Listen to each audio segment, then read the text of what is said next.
Vamos caminhando para a nossa sala de visitas, porque você sabe que o Mulher.com nós ensinamos, né? Nós ensinamos a pescar. E agora nós vamos falar como é que a gente vende o peixe que a gente pescou. Nós vamos receber Tiago Carandina, professor do curso de administração, e ele vai nos dar dicas de como colocar preço nos nossos produtos, né, Tiago? Pode entrar, fica muito à vontade. Tudo bem? Obrigado. É jovem o Tiago e já está empreendendo. Prazer é meu. Tiago, você dá aula de administração? Isso, na realidade, hoje eu coordeno 2 cursos do ensino superior, um deles é administração e o outro é ciências contábeis, aqui na Faculdade de Valinhos. Em sala de aula, eu estou numa universidade chamada Unifacamp, que é a Universidade de Campo Limpo Paulista. E falar de colocar preço tem a ver com a administração, claro. Sim, sem dúvida. Quem está nos acompanhando agora são artesãos, em sua maioria, são culinaristas, chefes, são pessoas que de alguma forma ou de outra estão empreendendo um negócio pequeno, a grande, não importa, né? Ou têm o sonho de empreender. E sempre eu acho que a maior dúvida de todos é como que eu coloco o preço? Na verdade, o preço, de fato, é um ponto de interrogação na cabeça das pessoas, principalmente quando o cidadão está começando a investir, está começando a ter alguma ideia de como que hoje, por exemplo, num período de instabilidade econômica, num período em que o desemprego, infelizmente, castiga a nossa população, ele acaba tentando achar outras formas de garantir sua receita e garantir a qualidade de vida das pessoas que estão envolvidas com ele. E daí vem essa dúvida em relação ao preço, mas a gente vai falar um pouquinho que o preço, na realidade, a composição do preço não tem mistério, não é um grande segredo. O mais importante, na realidade, é a gente fazer uma boa análise de mercado, saber que público que eu quero atender. Eu quero atender mulheres, eu quero atender homens, jovens mulheres, qual que é o meu público? Essa definição é muito importante. Definir também aonde eu vou atender. Eu vou atender apenas a Praça de Valinhos?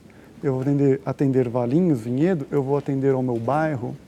Tudo isso é muito importante para ele poder, inclusive, saber se o negócio dele é viável ou não. Eu vou atender minha cidade, eu quero vender para todo o Nordeste, né? Tem gente nos acompanhando aqui lá no Amazonas agora, nesse momento. Exatamente. Então, eu quero vender para o Amazonas inteiro, o que eu faço, né? Ou não, vou ficar aqui como você está falando. Ou eu vou ficar aqui na minha região, na minha cidade, no meu bairro.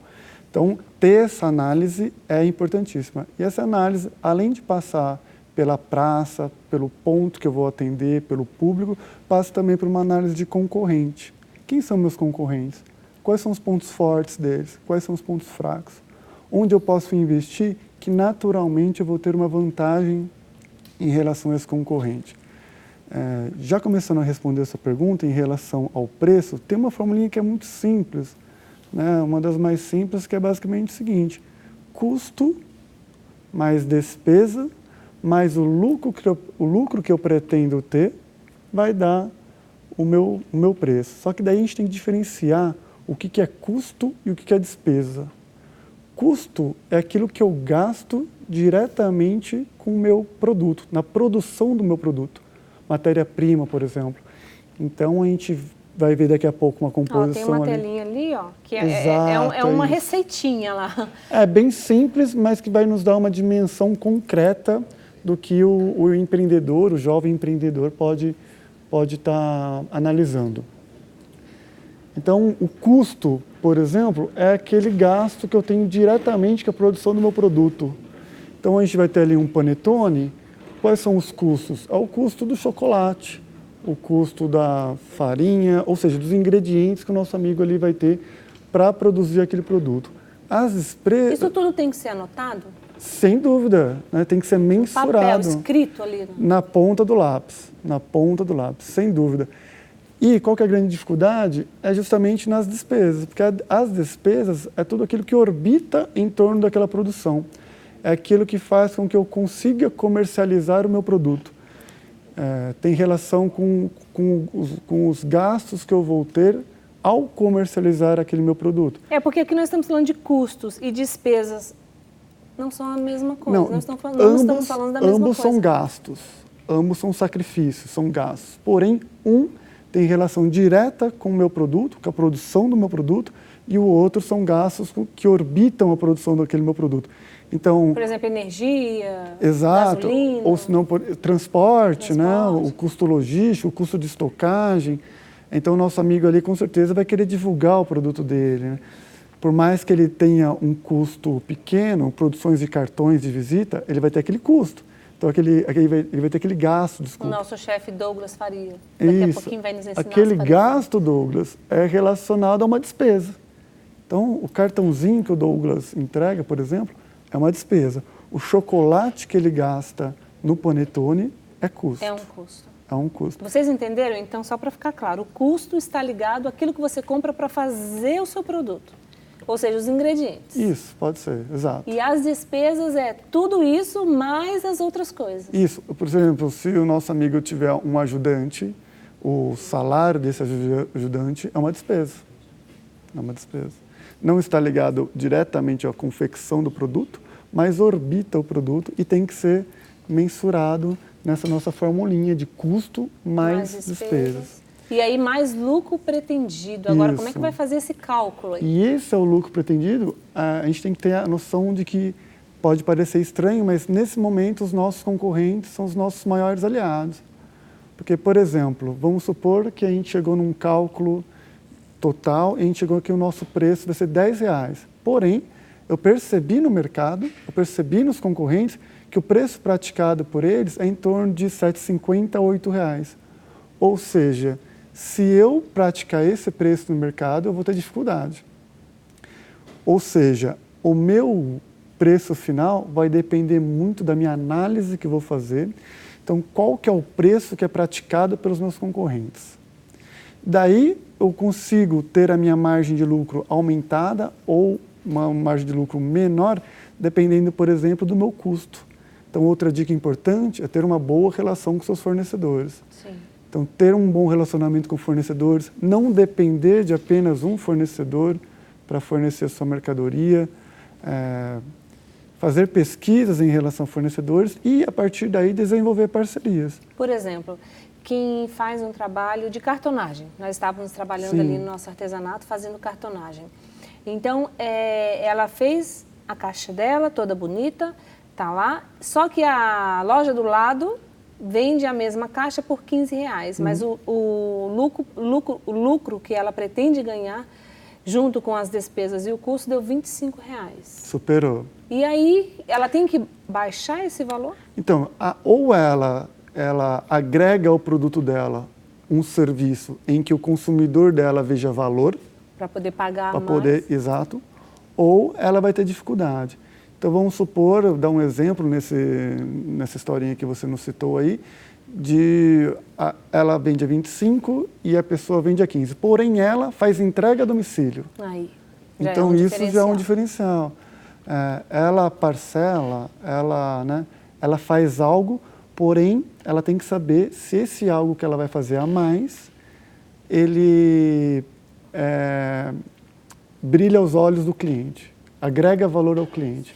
Uma pergunta, a pessoa paga também dependendo de quem está fazendo o produto?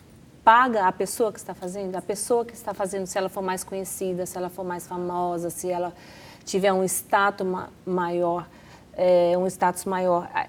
ela pode cobrar mais do que a pessoa que está começando agora, que não é conhecida, que ninguém nunca viu? É o valor da marca que a gente costuma falar, né? Quem estuda marketing, quem estuda essas relações do marketing, da publicidade, de vendas, sabe muito bem do valor intangível que tem a marca. Então, uma marca de um determinado refrigerante que tem uma projeção nacional, só pela marca ela já vai perceber que ele vai ter que pagar mais pelo produto. Então, quando o cidadão ele consegue uma projeção no mercado, o produto dele é reconhecido pelas pessoas, ele já se torna uma referência, essa referência tem relação ao intangível, a marca. E a marca é valor agregado, a marca pode ser considerada como uma possibilidade dela adicionar valor ao produto. Então, uma pergunta para ajudar quem está em casa. Sim. Né? A pessoa, quando ela vai criar, você está começando aí no artesanato, está começando na culinária. Estou falando do que nós ensinamos aqui no programa, né? Sim. Que é a nossa praia. A pessoa ela já pode começar, então, visando que essa marca seja forte? Existe essa diferença? Ou se você começar muito mal começado? Ela deve. Eu tenho certeza que o produto do nosso amigo ali tem uma cara que representa aquele produto. A gente olha e já quer, né? Exato, né? Que seja o estilo, que seja o design, que seja uma embalagem que caracterize aquele produto. E é isso que vai compondo o que a gente está chamando de intangível, de marca. Aquilo que o cidadão não consegue pegar, mas quando ele vê, ele fala, nossa, isso é bom, né? Isso agrega valor. E isso daí, com certeza, adiciona no valor do produto, acaba encarecendo. E aí, depois disso tudo, nós vamos ter o preço. O preço. Agora faz a continha aí pra gente. Depois disso, então, se a gente for lá somar a formulinha está ali para a moçada poder ver, não? Aí ele vai colocar lá o Lucas, ó, custos mais despesas mais lucro pretendido. Então, retomando a nossa conversa, depois de todas essas análises de mercado, depois de tudo isso, vamos supor que eu tenha para confeccionar um panetone, já que é essa pauta, a gente teve um gasto direto com o produto em torno, estou chutando aqui, né, em torno de R$10. Porém, para comercializar esse produto, a gente percebeu que a gente tem um outro gasto, seja os tributos, seja o processo de estocagem, seja o transporte. Tudo isso me gerou um outro valor agregado em torno ali de uns de R$3, vamos colocar R$5 para dar R$15 entre despesas mais custos. R$15, um montante de despesa mais custos. Esse valor de R$15 porque, por exemplo, o transporte, vamos supor, gastei R$500 com o transporte para fazer aqui os meus produtos. Esse valor de R$15, que é um valor reduzido, vem da onde? Ele é pulverizado produto por produto. Essa pergunta é muito boa. Então, vamos supor que no meu mês eu produzi 30 panetones. Estou dando um exemplo bem lúdico. 30 panetones durante aquele mês. Vamos fazer assim, ó, Tiago, segura aí essa resposta, que é importante para todo mundo prestar atenção. Vou dar um recadinho e a gente já continua. Sem dúvida, obrigado. Tá bom? E quando a gente for continuar, nós vamos lá para a cozinha, lá com o chefe Douglas, para a gente falar dos panetones ali, gostosos, tá bom? Vou dar um recadinho e a gente já se encontra.